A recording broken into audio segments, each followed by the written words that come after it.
Good evening, good morning, good afternoon, wherever you are. We are the Man United agenda. It is the aftermath, the Monday aftermath, that is, anyway. Obviously, the show after the show where we've just played a game. I'm joined with Colin, obviously, Mr. I don't know anymore with this guy. I do not know with this guy if he's on the light side, if he's coming to the light side, or if he remains on the dark side. Colin, how are you? I'm not bad, thank you. Not bad at all. I hope everyone's had a good day. Well, it's again the aftermath. It's the backlash. We get to dive into kind of the bones of what's been left of us after a disappointing defeat away to Aston Villa. Disappointing in the point where a loss is a loss. Many people have told me, again, I've pointed it out, I'm from Birmingham. I have tried to pull it out there and say, look, we played well, but ultimately we lost. And people keep telling me, yeah, you played well, but where's your 3 points? So, yeah. There we go. The partner in crime, Mr. Positivity himself as well. Good evening, good evening, good evening. Yaba, how are we? 3 minutes late, I see. I thought I just have to set my clock back about 5 minutes. Yeah, I'm all right, man. I'm all right. I couldn't miss this show today because there's so much to talk about. The aftermath of the loss against Aston Villa, and I want to bring some balance to the conversation, hopefully, and make you feel good about United again. That's how I feel, anyway. Excellent. Big up to Colin, big up to Rio, big up to everyone in the chat. Excellent. Big up, Mr. B. Evening. And of course, we deserve better, real color. And then he gets this, it's your fault, Yaba. He's had to put it on a separate line, a separate comment. But good evening, Yaba. It's not good enough, is it? It's not good. It's not good, housekeeping, timekeeping. But you're here. Yeah. Okay, aftermath. It's gonna be quick, snappy. We're gonna dive straight into it. A lot of things. I love this show. We get to hear what Amorim has to say, and obviously we have a post-match show, but we don't really get to dive into the comments of what he's had to say too soon. We can do that today. So as always, a nice graphic for you, and it's what I want to dive into immediately, and it's the Amorim comments. He had quite a bit to say, but I think this was kind of the main kind of pick of the bunch in regards to what's important to us right now. And it will go on to why it's important to us. But Amorim says the club would not rush to bring in something in January just because of injuries. So transfers in January just because of injuries.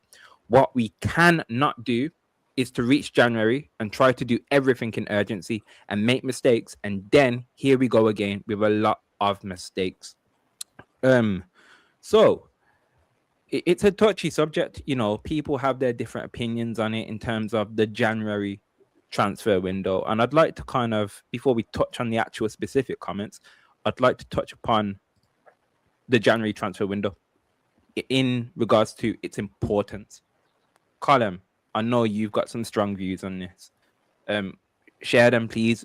What do you think about the January transfer window as a standalone? I think it's obvious. Well, there's only 2 transfer windows, but I think this is important. We can't ignore a January transfer window. Many teams strengthen in January, and we need to do exactly the same. We need to strengthen our squad in January. It's the difference between potentially getting qualification to the Champions League, to the Europa League, or to the Conference League and finishing 10th. I think that's how important this window is. Yeah, and it's a fair point. Again, I think during Ruben Amorim's reign, the only January transfer window we had was last January, and it was Dorgu, wasn't it? I think was the only Dorgu and Heaven. Team and Heaven. Okay, so Heaven, obviously we got him, and technically he's a first teamer, so I would count him, yeah. And then Dorgu. Yaba, a question to you as well, and to the chat, of course. But Yaba, for you, January transfer window, do we kind of take it for granted? Do clubs as a whole take it for granted? Well, let's put it this way. I think it's opportunity, isn't it, to save our season, SOS. We always, if you're doing badly in lead up to the January transfer window, it's an opportunity to purchase some players and dig into that budget, to save your season. And if you're doing well, it's an opportunity to strengthen.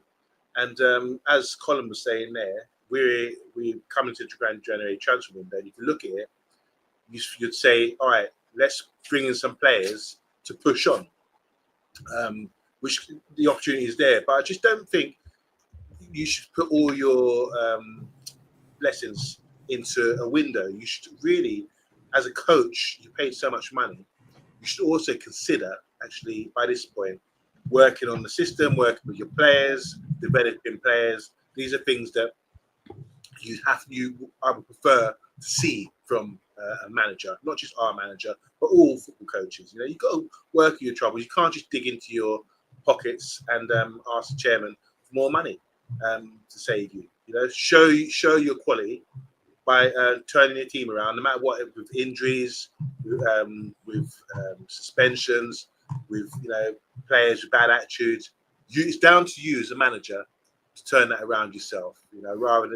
Rather than showing how good you are by going into the transfer window and buying something. I mean, when was the last time that we've seen a dramatic transfer window?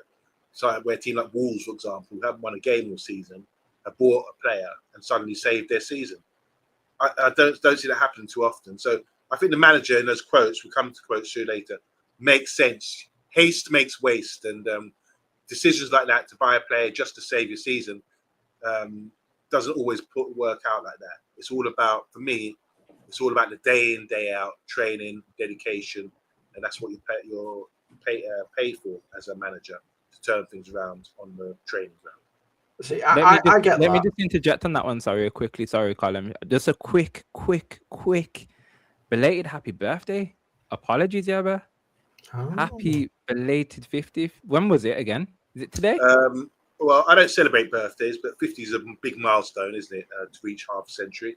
Like in cricket, you get a round of applause, wouldn't you? So, guys, if you don't mind. Sorry, it's not until January the 4th, so I'll take another applause. Oh my god! Okay, bloody hell. A quick few new faces in the chat from what I can see. Anyway, a quick hello to Katie. Hello, Katie. ZZ Gamer. Hello. Simon, of course, always in the chat. Good evening. Maria. Hello, howdy. And Bruno Fernandes and Diego Dolo should both be sold to the Saudi League. Colin, sorry, go ahead. I'm obviously with what Yaba's saying there about certain players coming in, not changing seasons and all that kind of stuff. I completely get that. It doesn't always work, but I just want to list off a couple of names here. Felipe Coutinho. I'm trying to do the same thing. Bruno Fernandes, Luis Suarez, Nemanja Vidic, Virgil van Dijk, all bought in the January transfer window. Did you say Cody Gakpo? Yeah, Cody Gakpo's on there as well. But I'm just looking at the top 5 here. Yeah. They all improved the teams that they joined. And I feel like that there is the one thing that annoys me about not Jabba, obviously, but some other people is there is no value in the market. There is always value in the market. You just need to find it. Yeah, it's bang on. But at the same time, though, it'd be interesting if obviously we've not done it today, but it'd be interesting to go back into the legacy of all these signings. Bruno G is one that I remember as well. That was a January transfer signing, and ultimately, there and then, was it aggro? Was it hard to get these deals over the line? Was there competition? The Van Dijk one, I don't think there was. It was just a case of they just got demanded a lot of money and they just went, here you go. Yeah. So is it a case of, will we overcharge? Is it a myth? Is the price always extortionate at this period? And then obviously going back to the comments, Ruben Amorim, he does it from time to time. He does speak like he's the banker. He's the manager. He shouldn't be talking with that lingo. I agree with that. But ultimately, does getting a big player now hinder us going forward? Is it bringing a transfer forward? I'd like to get both of your opinions, Yaba, on that one, like in terms of the values of players. Well, I mean, you guys mentioned some players, throughout some names. I don't see any of them coming in and winning trophies or being the major difference. I think when we bought Bruno Fernandes, we didn't win the league that season. We might have improved slightly. He brought some great stats or whatever under Ole, but we didn't win anything. The same applies with Van Dijk and all these other players, Vidic. They didn't really make that major difference for winning things. The example I gave was Wolves being in relegation and getting saved from relegation by a player coming in. That's dramatic. That's massive. And I rarely see that these days. That one player can really make a difference. Would you pay for a player now a little bit more if it meant getting them early, and it ends the competition for that same player in the the summer transfer window? I don't. It's very difficult to answer that, Rio. But what I will say is this: I think Liverpool, when you're pursuing a player and you want them really badly, and over times, over windows, and eventually you can get them, the opportunity comes to get them, then that's okay. I can dig that. But I prefer to pursue a player who's going to tick our boxes rather than buy a player just because the window's open. You see what I'm saying? So with Liverpool and Van Dijk, they needed a centre back. That was crucial for them. They needed a goalkeeper of Alisson. These are players that you could see made a difference to them becoming nearly team to winning team. So I think I'd rather, if that player is available and is our number one target, and just turns out he's available in January and we've been pursuing him for a certain amount of time, I don't mind that. But I don't want to say just because the window's open, right, the fans are desperate, we've got to dig into our money and buy someone just for the sake of it. I don't think that's right. And as we've seen over the last few years, with Dorgu last season and season before, it seems like the summer is the main window to actually strengthen your side and get to the players that you really want. Because say for your team like, I don't know, struggling in relegation, you're not going to sell your best player in January. You'd rather let him go for free if it means getting relegated, like Crystal Palace, they're pushing on in the Europa League or to the Conference League or wherever they're in. They're in around mid-table. They're doing all right. There's no reason for them to sell Gay, even though you might go free at the end of the season. Unless you see what I'm saying. You have to be. Most clubs would not sell their better players at this window. Yeah, and that's why I was like, it'd be interesting to dig into like the legacy data of what happened with the previous situations, because everything would be all relative. For us, we're being linked with players, but it's not ideally the players we want right now. But it's like, but we need a player to do a job right now. So do you get by with what you've got and you put players in makeshift holes, or do you get in a player and then it might end up being a doggy situation where they've come in now, but ideally, and when you want them to be part of your main team, they're not really the quality you were looking for, and they were just available right now. Colin, last one on that one before we move on, because obviously we want to talk about some transfer news, which it will go on nicely with what this topic's about. Yeah, I just want to point out to Yaba that when we signed Bruno in 2020, in January, we ended up finishing second, qualifying for the Champions League, and he was our top goal scorer for that season as well. So players From can January. from January. That's mad.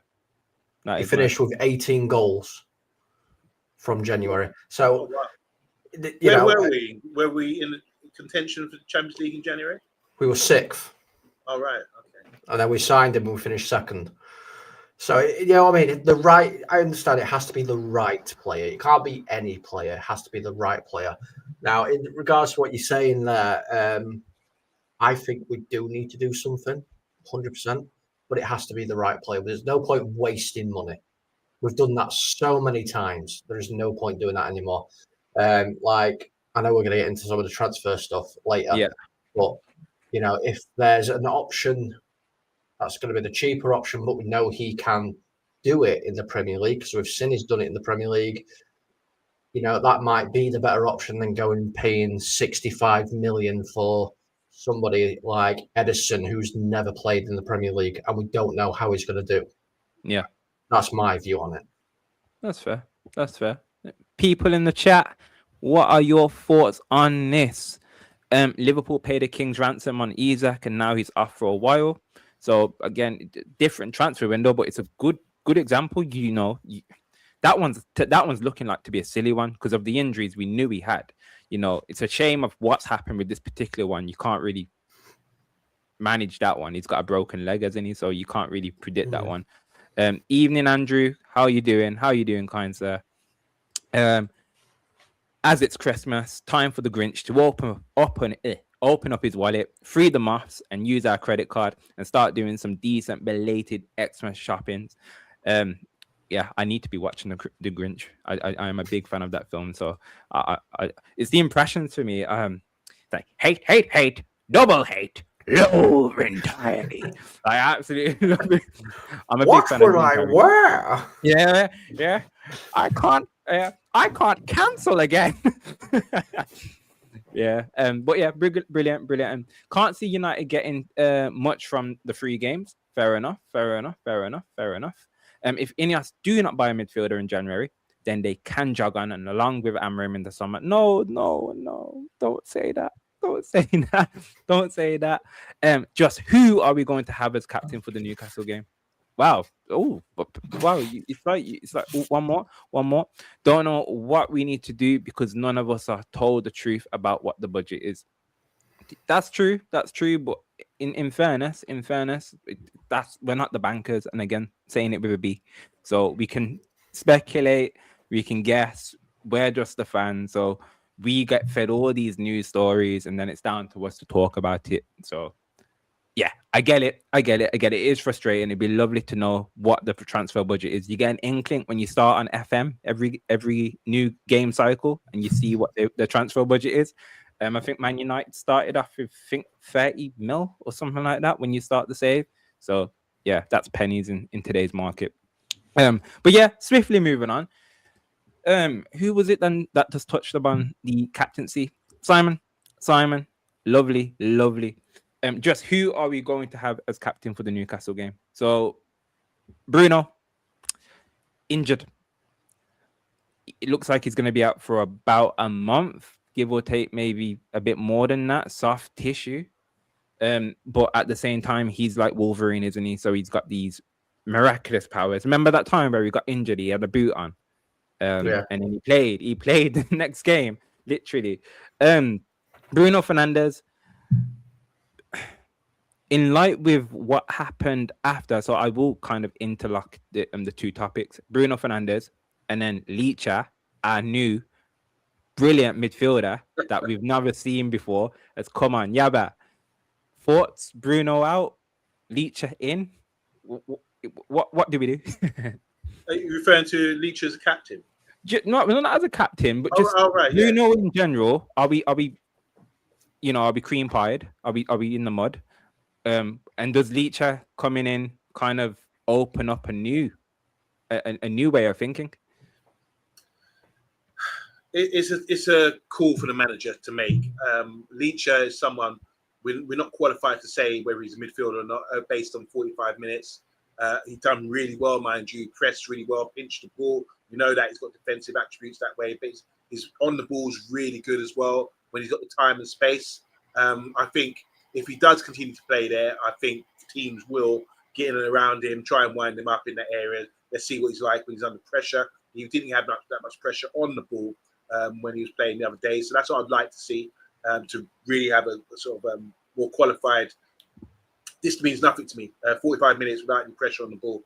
I think teams will now, once he gets the ball, will put pressure on him just as he's about to receive it and see what he's got there, what his ability is like. Because the Premiership's like that. You'll get rushed. Poor Fletcher came on the other day and probably had more time and space when he's playing academy football or under 21s and under 18s.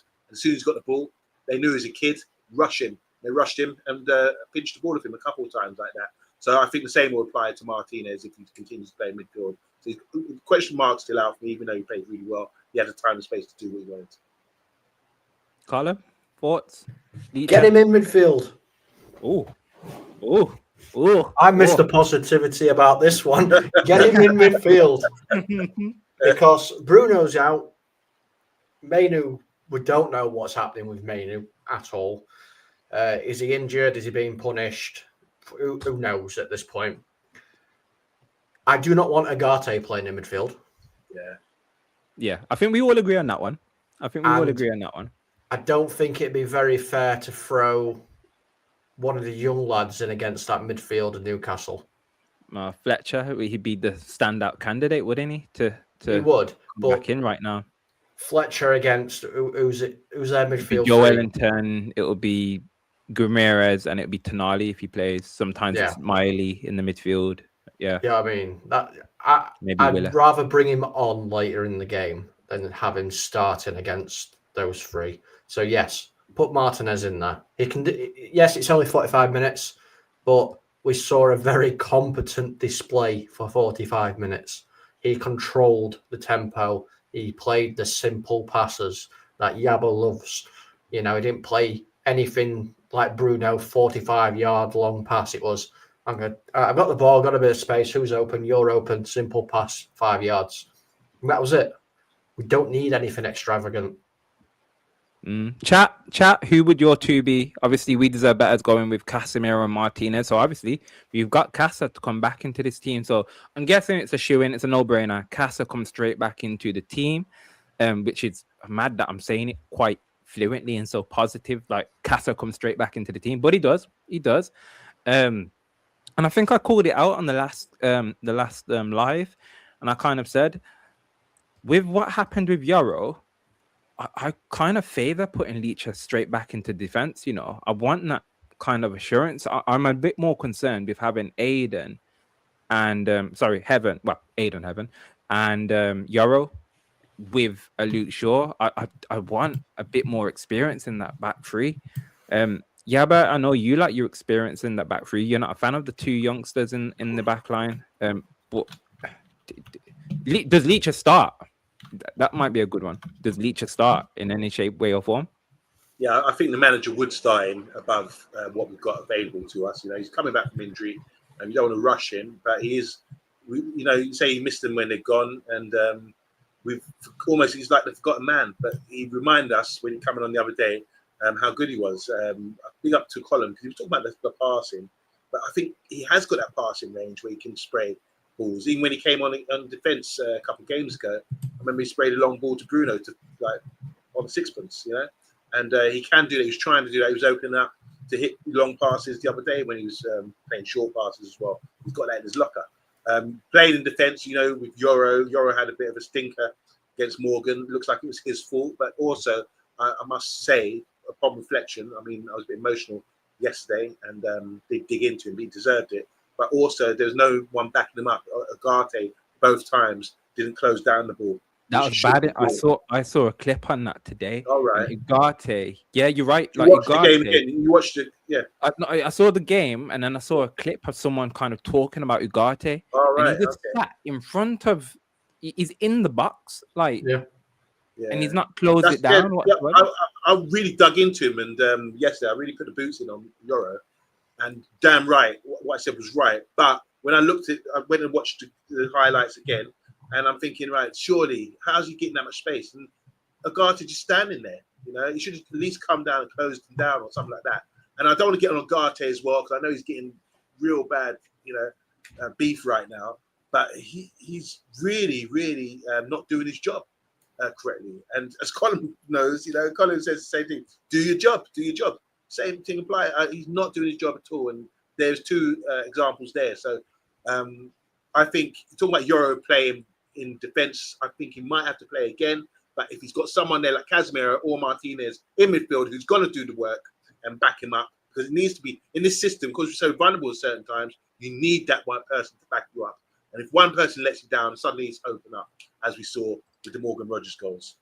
But I think the benefit as well, though. I mean, let's just go with the premise, because obviously I've been saying that we need, experience in that back line. We need somebody to sit in between Heaven and Yoro. I've been shouting that as well. But let's go with devil's advocate here. He decides he's going to play Martinez, and we're having Heaven, Yoro, and Shaw. There's nothing stopping when they're on the attack. Martinez dropping in and sitting between Heaven and Yoro. Yeah, it's a good point. So we go to a back four. Licha, out of everyone, that's maybe I'm only because it's fresh on the mind and whatnot, but he played it differently, didn't he? It was weird. He dropped really deep to the point where the left side and the right side branched out, and he almost did fall into the back line. Yeah. And Ugarte pushed forward, which was a bit different, wasn't it? Because we normally have our most defensive player drop deep to be the one on the ball. On occasion, Bruno will drop deep to try and dictate and tinker around. But I don't know. He showed traits for me, which I really, really enjoyed. He was quick, he was snappy, he was pinging the ball into players. There was this one opportunity where he was on the edge of the box and Delo just come back on side. And he looked before he played the pass over to Delo. The move didn't come. It didn't go to anything, but it was, I like to say, high IQ, and I think he's got that in abundance, really. But you're bang on. It'd be interesting to see what happens in a pressing game. Has he got the know-how to be in the central of the park, to turn, to know when to drop the shoulder? He showed it in spells, I thought, when he was going to be pressed, and he turned and he knew. He was inviting some passes on before them passing. Some people do this thing where I see you in front of me and I'll just think I'll pass it to you straight away when there's a player, and it doesn't allow you then to have the time to turn. It's almost like a hospital pass. But if you invite the player on, you hold the ball, you wait for a player to come to you and then give it. It gives the player that's receiving the ball acres, that extra 1 or 2 seconds to actually do something with the ball. And he was doing it to Ugarte, who probably needed, Bernard's watch to actually have time with the ball, to be fair with him. No, just going on that, if you're Newcastle, you will be looking at and saying, if Martinez is playing instead of midfield, you need to close him down. Colin was just mentioning there that a couple of times, Martinez is a smart player. He realized he needs space to exploit, to show his real attributes. And that's why he was dropping deeper to receive the ball in space, so he can have his head up like a quarterback and pick people out. He's got that left foot one where he can do that. 5 yards, 50 yards, no problem. Bang, feet, and playing through between the lines as well. So that's what he does. He tries to create space for himself, and that gives the opportunity for the other midfielder to push slightly forward. So we might see a situation, if it is Casemiro and Martinez, where Casemiro is getting forward, and which we know he can do pretty well. I think what always made me laugh is when Casemiro arrived at the club, he was down as one of the best DMs in world football because he used to play alongside Modric and Kroos, who would allow license to go forward. He'd sit there with respect. But as soon as he came to Man United, he was bombarding forward thinking, I'm free now. I can show people that I'm more than just a sitting player, So maybe you can do that again with Martinez in the side. Yeah. I mean, the only other option we've got, and it's not a bad option, is play Mount next to Casemiro.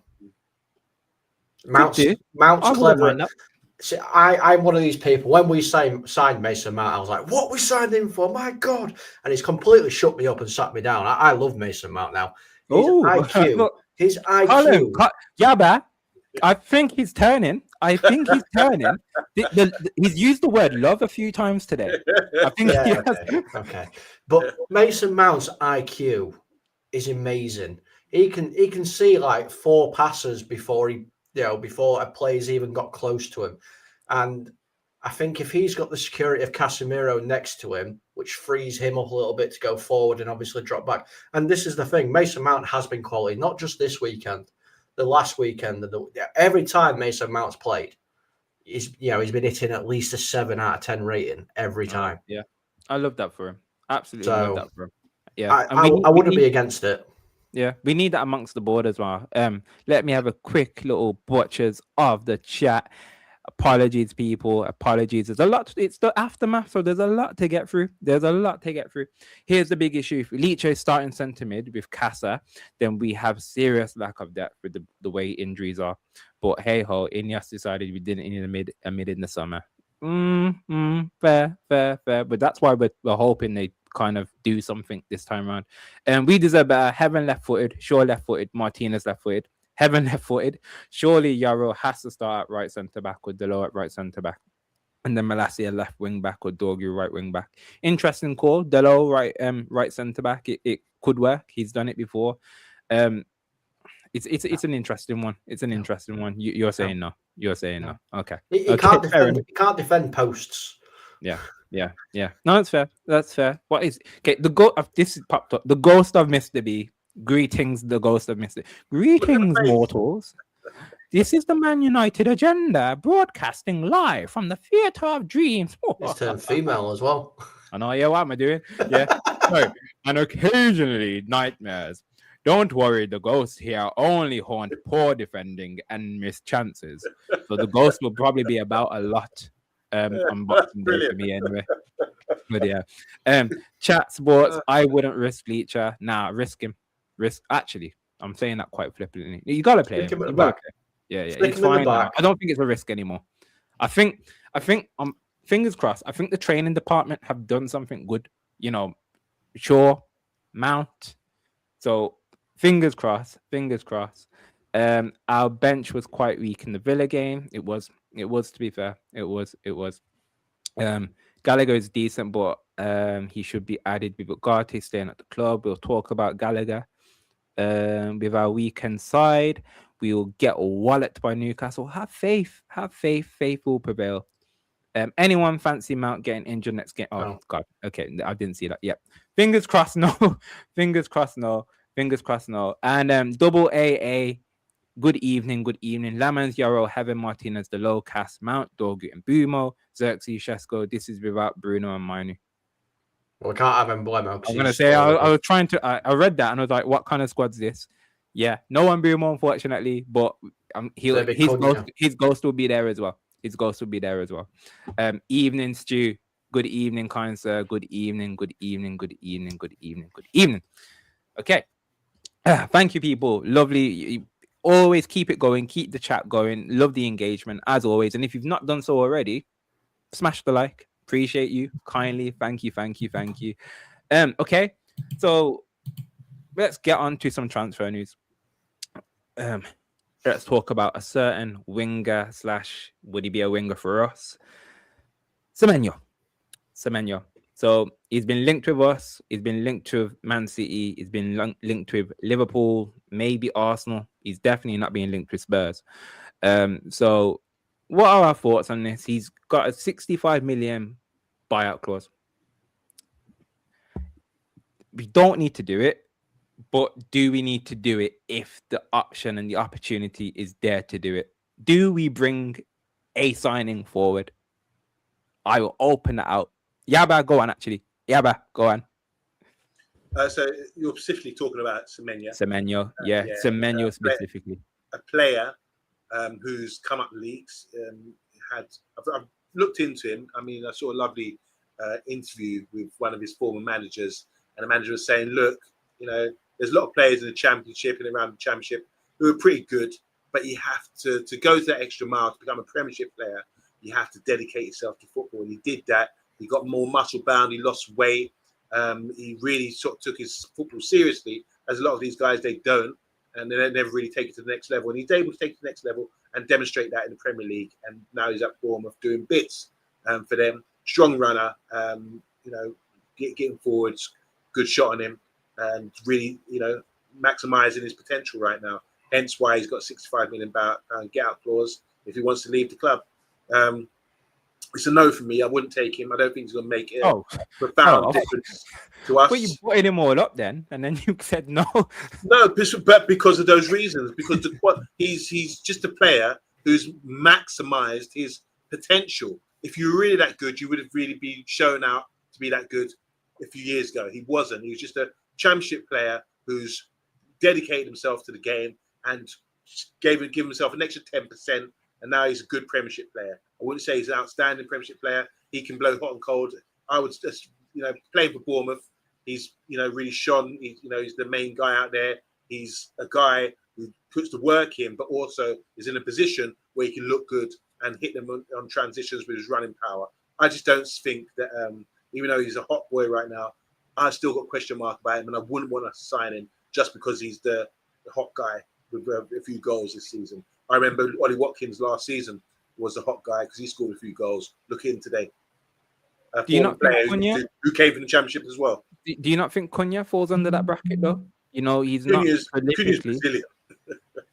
Yeah, but he's not prolifically done it season upon season. He's had probably a really, really good season, and then we've gone out and got him because he was prem proven.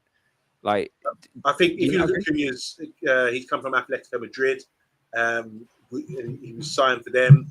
He was sold on. That was always a big question mark. Why would they let him go so easily and all that? We were interested in him when he was at Atletico as well. But I just like his he's got something, that X factor about his game, which I don't think Semenya's got. Fair enough. Colin, in terms of January signings, bringing this one forward, I know Man City are highly linked with him, and I think the reports are if Liverpool want him, it's pretty much done. So with the heat that's around him at the moment, if there's an opportunity for us to snap him up, do we do it? No. Okay. For some simple reasons here. One, I know what you're gonna say. We don't need another forward. We need midfielders, not a forward. Two, we are fourth choice to him. He's already said his choices are Liverpool if they come in for him, City, then Chelsea, and then United, in that order. Three, is a Leeds fan. Sod off. Iron is a United fan. No, he's a Leeds fan. What? Why? Where's that? How? He's a Leeds fan. Okay. There is a YouTuber called Ellis Platter. He did a retro shirt video. Yeah, he did the retro. I saw him in the Chelsea shirt. He says in that he's a Leeds fan. He supports Leeds United. So no, I don't want him for those three reasons. Okay. But mainly because we don't need a striker. We need as the talk's gone on, though, as the talk has gone on, and chat out, I would love to get your opinions on the Semenyo debate as well as always. As the talk's gone on, it's made me think: do we need another attacker? And I think we do. I genuinely believe we do, because let's say you've got Shesko, which I think he might be a conversation in a week or two with Shesko, but not one for now, of course. Cunha, Mbeumo, Ahmad. Other than that, in the number Other than that, in the number 10s, Xerxes, we might as well consider him gone. That depth isn't great. And then when you look at Man City, when you look at the likes of Liverpool and even Chelsea, to be fair, the amount of options they've got to fall upon, it's interesting. I think it's good to, and someone mentioned it earlier, our strength on the bench is not very good. It's not nowadays. If we want to compete and get back to what our standards are, we need to be having players where we make a sub and it's almost like for like. And if we're going to be in more competitions, we can't have this kind of conversation. But players are going to get concerned if we have them on the bench. No, if we're in more games, that won't be a concern.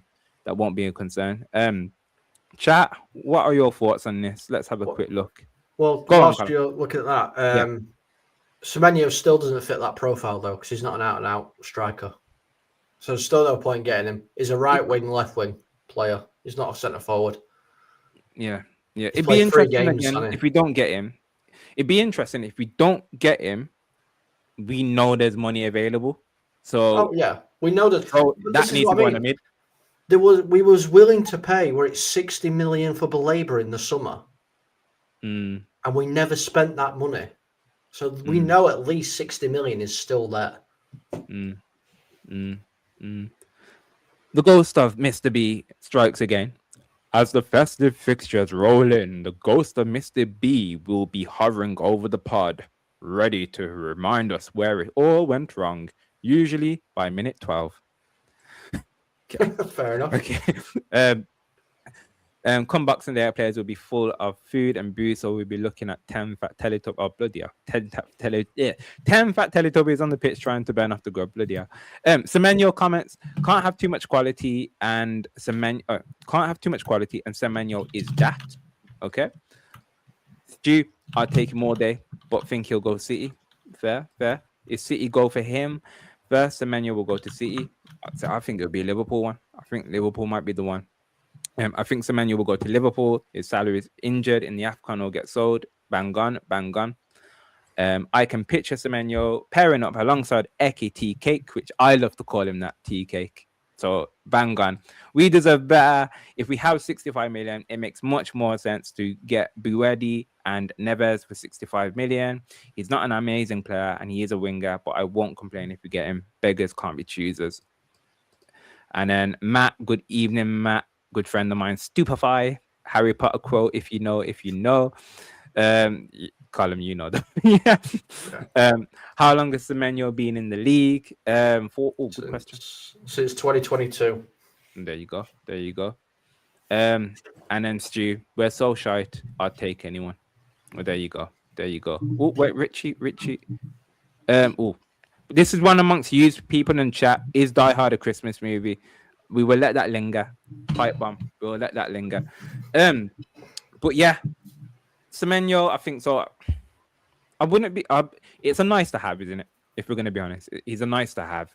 I'm not kind of in an urgent situation to get him.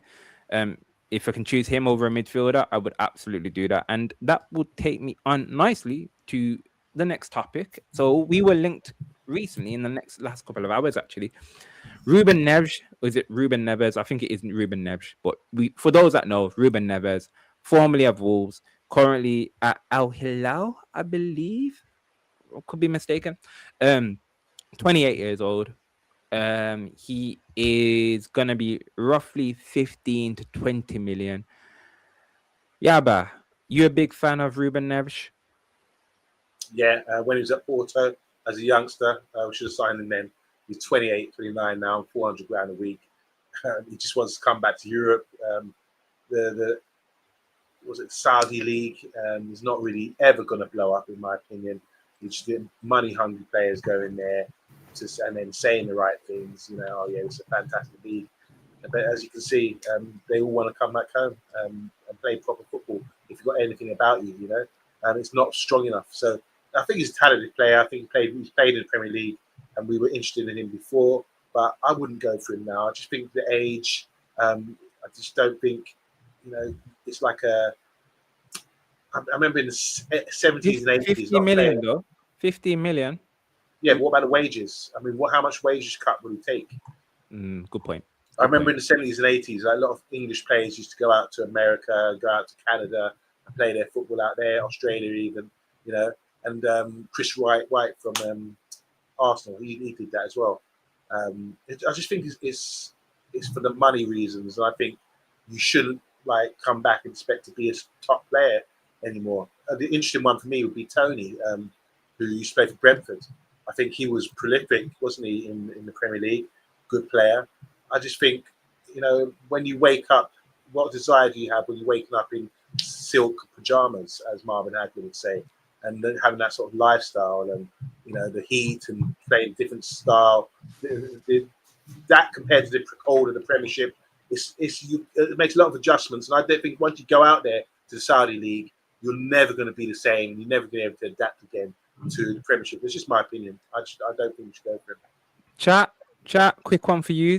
Is there any player that we know of that's gone to the... Because it's been around for a while now and it's kind of blown... Well, yeah, but you are bang on. It's not blowing up as what they thought it would. But over maybe the last 5 to 6 years, do we know of any players that have gone to the Saudi League, kind of come back to Europe and done well? Colin, Ruben Neves, having him 15, 20 mil? Instead of Gallagher? Yeah, I'd take him. 28 years old. I still think he's got a bit to give in his career as well. He's a defensive-minded centre midfield, which is exactly what we need, because we need a midfielder. He's not going to break the bank. We're not wasting loads of money. So if we have him for a year, 2 years, that means he's 30, 31. We can probably still recoup that 15 million anyway. If for instance, I don't know, Porto want to come back in for him, when he's 30, 31, and we're like, 20 million is yours. We've made our money back. It's a very low risk transfer. I'm thinking like a Glazer at the minute. It's a very low risk transfer, but he will add something to the team. You know, he's played 21 games this season, 6 goals, 3 assists. So he chips in.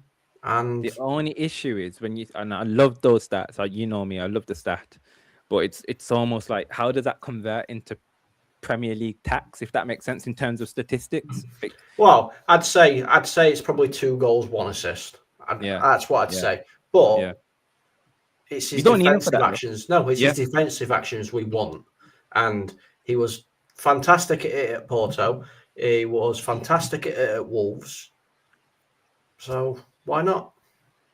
Yeah, fair. Yeah, back to you. Is there any? Because it's a weird one. Watching we've been so deprived of what a good CDM pivot player is supposed to do, what we want them to do.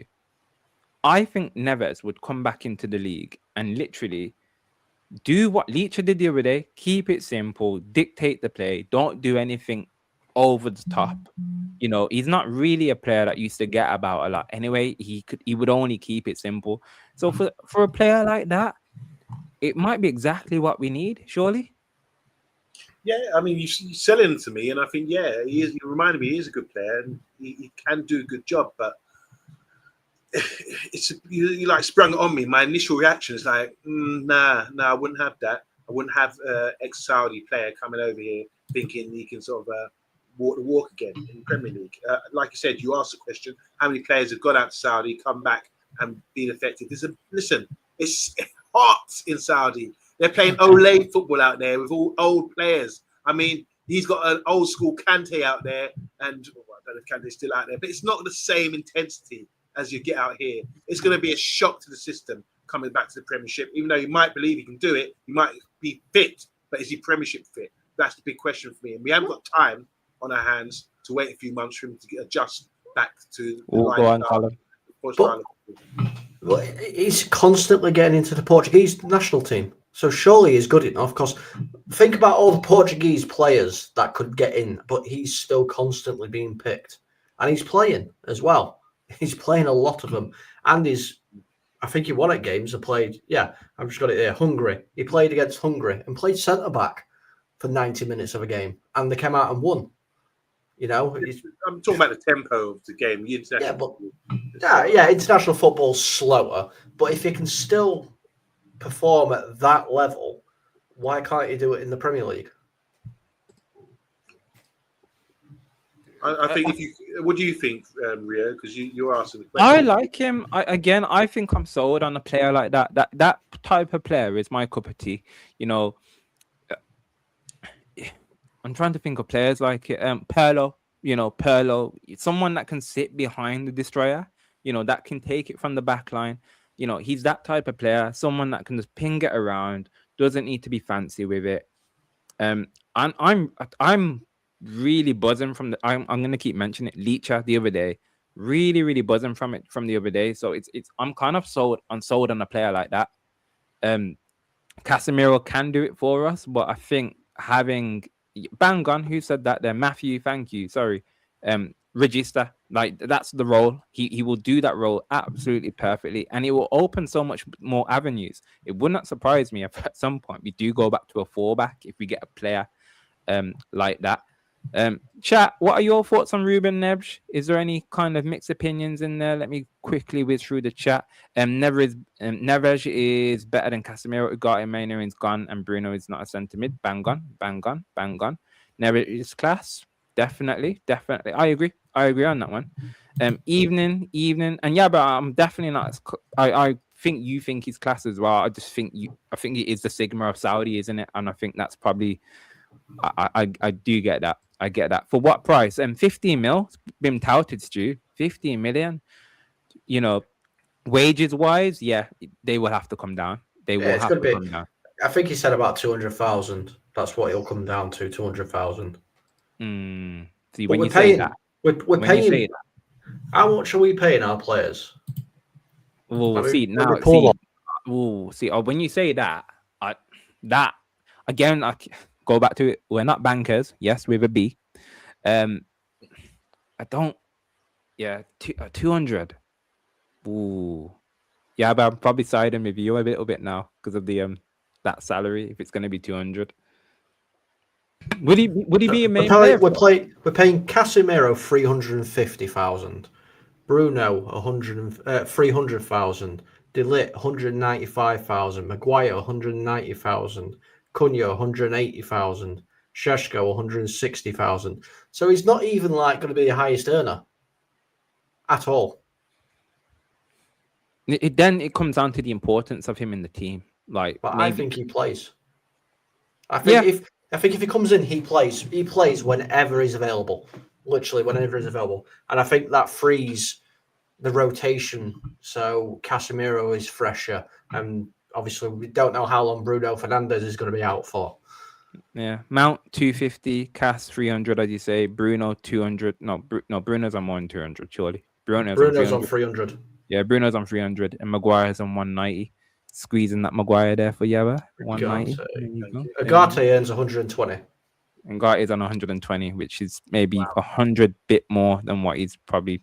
I'm feeling now. You know, less of the Ugarte slander. He's had enough probably, so we'll give Ugarte. He probably won't play again, so it's fine. Okay, I'm having him. I'm having him, and we'll see how that story kind of spirals out of control. I think it came out from Ben Jacobs later on, like later this afternoon, wasn't it? So if it becomes a thing, brilliant. But we'll have to see. It probably gets swept under the carpet. But yeah, gents. Oh, quick one prediction here. We got Jordy in the house, I believe. Man U 1, Newcastle 1. My prediction. Okay, I think we might. Would I take that early?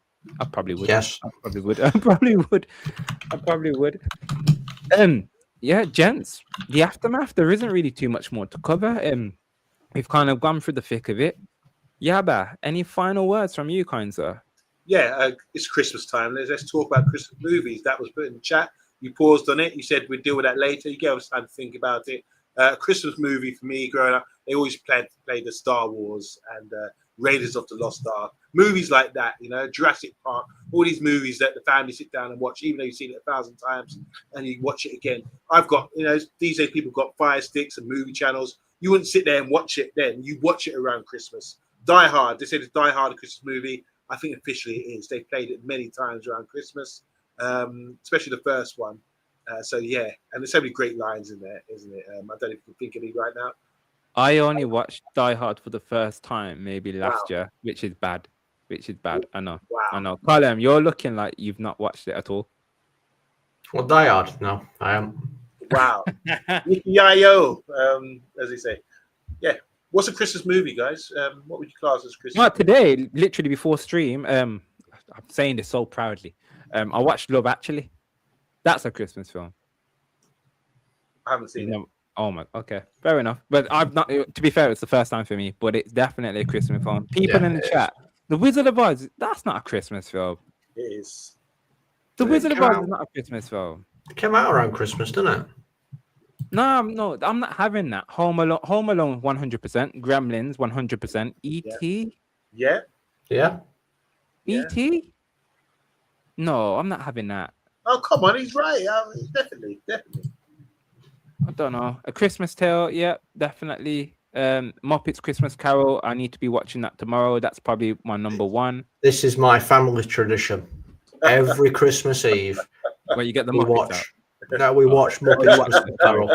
You watch it every single Christmas Eve. Christmas Carol. Oh, here we go. Mr. B's got me. What? Love Actually. Exactly. That's what I said. Yeah. Wait, what are you surprised at? The fact that I've just watched it for the first time, or the fact that I've watched it?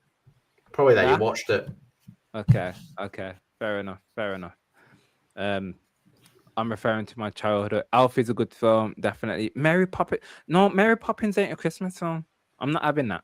I'm not having a film that came out near Christmas is a Christmas film. No, it has to have a Christmas tree in the film. Like, you know, that's what I'm defining as Christmas, people. Okay. Bang on, National Lampoon's Christmas Vacation, probably the number 2, like, Christmas film, came out in 1988, I think, maybe 89. Good one. It is a good one. And then Ace with the good old bring us back to reality. United. But yeah, no, I will be, not long, but 2 days, 3 days. I will be squeezing in a few more films, that's for sure. A couple of hot chocolates, few marshmallows, and the celebrations and the roses tins got popped out today. Quick one, people. Celebrations, roses, or heroes. We're not having Quality Street as an answer. We are not not? having Quality Street as an answer. Why not?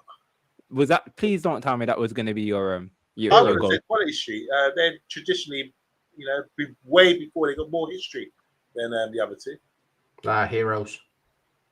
Nah, look at this. Look at this. Look at this. This slander, Mr. B. You them positive muppets. Yeah, Yaba and Rio. Yeah. Okay. Hey, Mr. B, I've been quite positive tonight, to be fair. Surprisingly I think so. I've been more positive than Yabba tonight. Nah, man. For Quality Street. Nah, man. This is yeah. I'm not. I was gonna say something. I'm not gonna be rude. Quality Street is Quality Street reminds me of Coronation Street. It's like a, Old, outdated, and should be got rid of. There you go. There you go. There you go. There you go. Yeah, not a Quality Street, but yeah, heroes for me. Just quickly, your favorite Christmas song, pop song. What really sort of nostalgic for you, makes you feel like, yeah, it's Christmas? The Pogues. Okay, good. You know which one I'm on about? Yeah. Is that the one where they just can't out sing? on Christmas Day? Oh yeah. Yeah, I like that. Yeah. It's Christmas Eve. I think Last Christmas by Wham. Last Christmas, you gave me my heart, but the very next day you gave it away. This year. Yeah. Okay. People, we're not getting into karaoke. We're not getting into karaoke. People, if you've not done so already, really do appreciate it. Smash the likes. It's that festive period. It's the season of giving. So yeah, thank you. But yeah, people. Oh yeah, there you go. Feed the scouts. Let them know it's Christmas time. That might be sung, but that will be sung when I'm at the ground. I know that. They were singing it yesterday at the game, and they weren't even playing Liverpool. Yeah, I know. Yeah, it always happens. Yeah, and the Cantona song as well. That'll be there. People, it's been a lovely aftermath. That's what we like to call this show. It's been brilliant. Show tomorrow, yes, I believe, some form, some shape, some form. And then we've got the Newcastle preview on Christmas Eve. Newcastle preview, people. So be there and be square. Obviously, no stream Christmas Day. And then we'll be back on Boxing Day with a watch along. But yeah, gentlemen, last one's from you, Colin. Now, if I don't see you before, have a wonderful Christmas, guys. And up United. Yaba. Yeah, I second that. Come on, United. Let's do the business. Brilliant. Absolutely brilliant. People, chat, you've been amazing as always. Take care. Please be festive where you can. Spread that joy. Spread that cheer. And then hopefully the spirit of Christmas will reach Old Trafford by Friday, and we'll be celebrating with 3 points against Newcastle. Ignore the ghost of Mr. B. Yeah. Jacob Marley, etc. None of that. Festive all the way. Amorim, come on. Bring those 3 points. But yeah, we've been the Man United agenda. Have a lovely evening, everyone. Take care and good night.